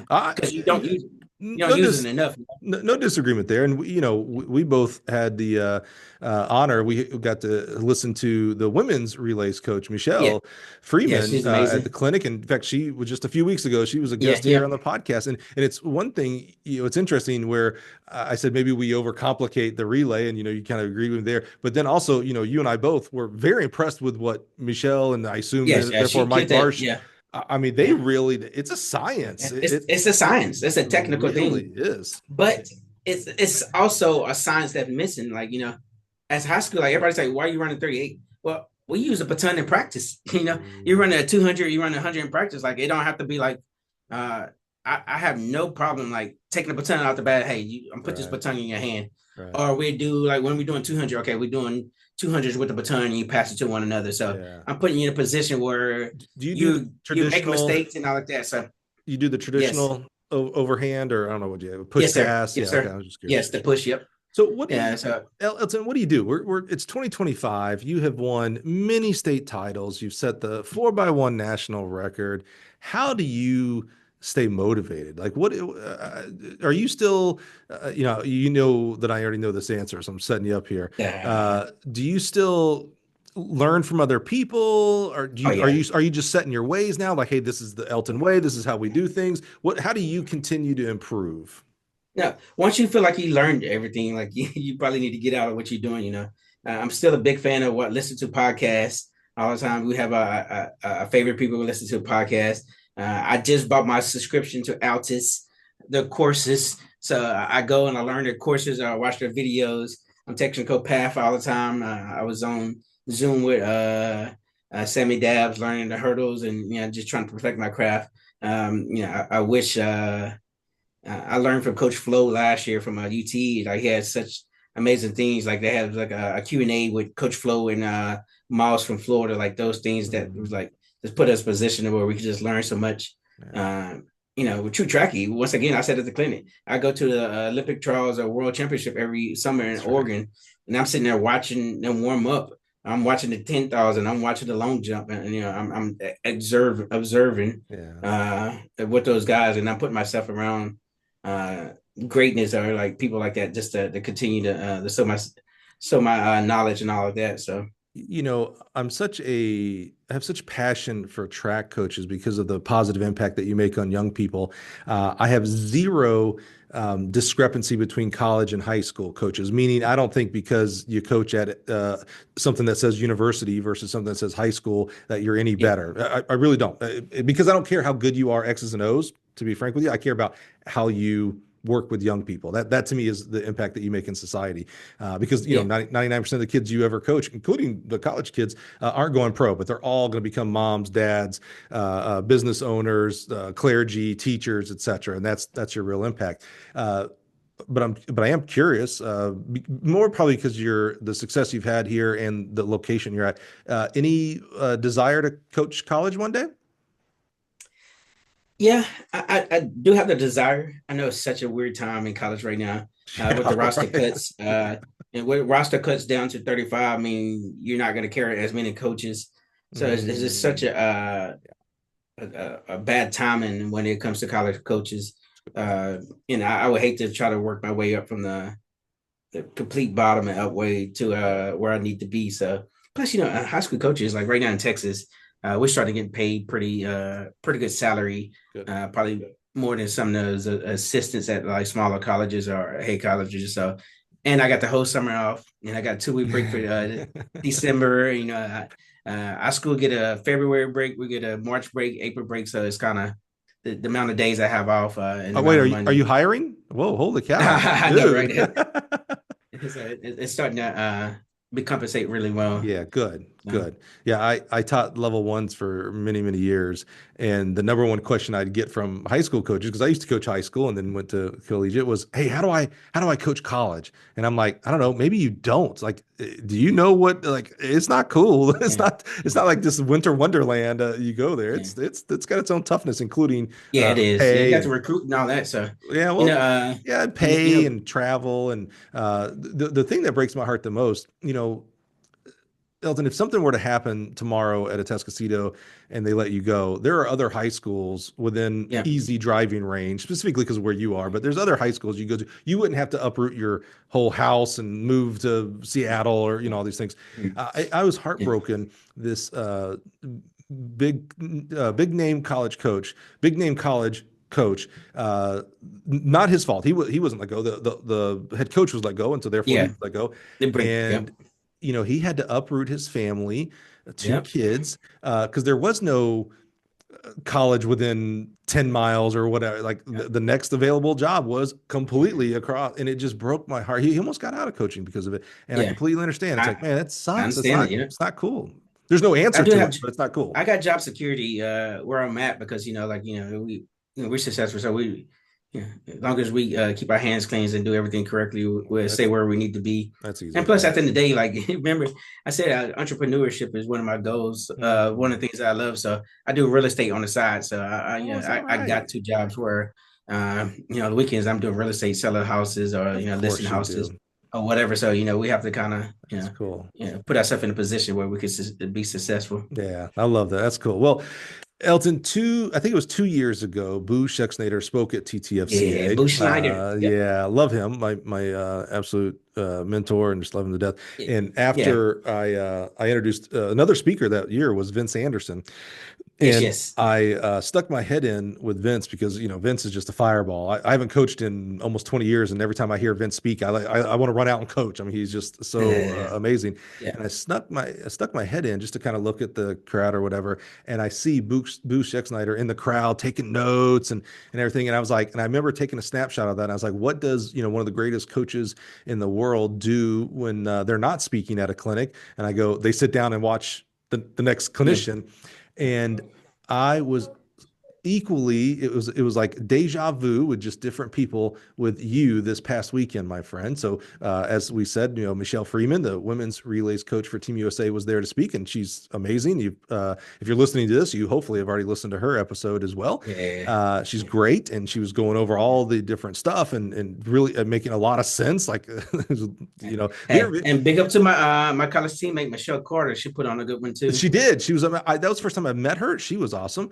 But what Oh struck yeah, she's awesome. But what Her struck dad is her dad is just as awesome too. Her dad is that is so right? I've cool. never met him. I need to. Big guy. But you're deflecting because I'm about to give you props here. But as I'm watching her, I look back over my shoulder, and there you are with your camera out, filming and taking photos. as engrossed and as listening and as learning as anybody who has never coached the 4x1 would have been in that seminar. And I remember I took a snap of a picture and I put it on Twitter, and I was like, what does the guy who, helped set the national record in the 4x1 do when Michelle Freeman's talking? He takes notes. And Yeah. to me, that was the equivalent of Boo sitting down listening to Vince, you sitting there listening to Michelle. It really, I already knew this, but it was like one more cement, one more glue of like, oh, yeah, this guy's not done. Like, actually, I kind of was like, oh man, I hope everybody's seeing that, because this dude's still learning. You guys are in Yeah, trouble. yeah, I just thought that was very impressive and said a lot about your character and your actual passion for coaching. So I just wanted to publicly say it as I well as appreciate Twitter. that. Yeah, Yeah. yeah. Michelle gave an awesome speech. So I probably told her so many times, like, man, you killed that. Like, it's so much stuff. So we was impressed by that. So Absolutely. Yeah. I was, when I had Michelle on the podcast, it was interesting to learn her journey as well. But just, it kind of, she's another doing, twin. she's another twin. That's right. But she's been Yeah, doing it. She's been doing it for so long now, but it was literally like, I was like, it was kind of like as a supporter and fan of Team USA, I was like, oh man, we're in good hands. Like, it was like comforting of yeah, like, oh, this is the person running it. We're yeah. golden on And this side. the one thing about being a leader, like a servant leader, like you can't be afraid to make decisions. Mhm. Everybody's not going to agree with your decisions and all that. So, and Right. she has made decisions that have been proven to work. Yeah, that's right. Probably made a couple of people upset. And I probably have done the same. Yeah, not Uh, probably, right? Take yeah, probably. I Yeah, know, yeah, right? But at definitely. the end of the Yeah, day, you can't deny the results, and that's that's right. what I'm graded on because uh, if I wouldn't be here in this position if something had went awry. So That's right. Well, Elton, super impressed, man. I'm so glad we were able to finally get you on the show here. It's completely my fault, not his. He's been on yeah, the list for quite a while, but I think what's interesting to me, anytime, specifically our high school coaches, because it's one thing 18 to 22. We always say, it's the business side and all that kind of stuff. But, I still remind people they're still kids. 18 to 22-year-old, they're still kids. But in the high school, we're 14, 18. We are certainly kids. Even our yeah, most mature kids are still kids in high school. So I really like, to me, the high school coach is maybe less of a coach, not taking away anything about being a coach, yeah, but you're a leader. You're a leader of young yeah, men and young women. And like I said, those young men and young women are all going to go on to become moms and dads and business owners. And I'm going to hire them kids one day here and things like that. And so yeah. to me, that is the true impact that you make on society, is the positive impact that you make on young kids And it's today. weird because I tweeted it out earlier because I consider myself more of a teacher than I I am a saw that. coach because Hmm. I spend so much time with these kids. We know a lot of their in and outs, probably more than their parents. Hmm. We spend more time with them. So we with them doing athletics, we with them after school, weight room, all that. Yeah. So That's right. you truly form a bond with it, with the same bond that my high school coaches formed with me. And, it's just me, just once again sowing the seed and giving back to uh, what was given to me, a person who came from a single parent home Right. and was made to feel like they were someone. Yeah, I love that, man. Elton, thank you so much, man. Your time, it's one of the most valuable things you can give me. So anytime Yeah, you yeah, guys can yeah. sit down Can't with get me, it man. back. That's right. That's right. Well, good or bad, it has happened. And I'm really just so grateful for your openness and authenticity. What you went through in college. I think that might be one of the more impactful parts of your story. And your story is very impactful. Is I think it's important. I learned this from Karen Dennis, now retired from the Ohio State University, when she told me about why she left UNLV to go to Ohio State. It was because she got fired. And I was like, Karen, Mhm. you didn't have to say that. Like, you get to share your story. Yeah, Uh, you have to, yeah. but and the reason she said, she goes, yeah, I think it's important for people, for coaches to know that bad things can happen to you and you can still have success. So, Yeah, Elton, when you tell stories about, flunking out of school, yeah, yeah, yeah. having cancer, I think Yeah. those are the important parts, because we get sometimes bad things are going to happen to us. Some that we Yes, bring on our yes. own, some that are Yep. outside of our control. And I think hearing stories like that people have gone on past that to have a lot of success, I think that's truly important for our coaches, for our kids, to hear those stories. So I'm just so grateful for you sharing that with us, your authenticity with that, and I think it's really impactful, my friend, and I'm really I grateful. appreciate it. Absolutely. All right, that ends our day today, guys, gals. Thank you so much for being here today. You heard a lot of us, you heard us talk about a lot. It's near the end of the day. I'm getting ready for the Texas game. Leave me alone, everybody. Yep. But you heard us talk a lot about really great mentors and people in lives. We talked about Dan Paffs and Bush Exnators and many, Michelle Freeman is one of those people today. So just encourage you to, his story to me is a lot about who you surround yourself with. And I think that's tremendously important. He got a leg up. He got his brother, so they both have had each other for a while to surround themselves. But they have certainly expanded that network, and I think that's an important part of the story. So thank you guys for being here today. We'll do it all over again next week. So Mike, remember the story, Mike? Say again. The tags. Yes. Yeah. Yes. Something new.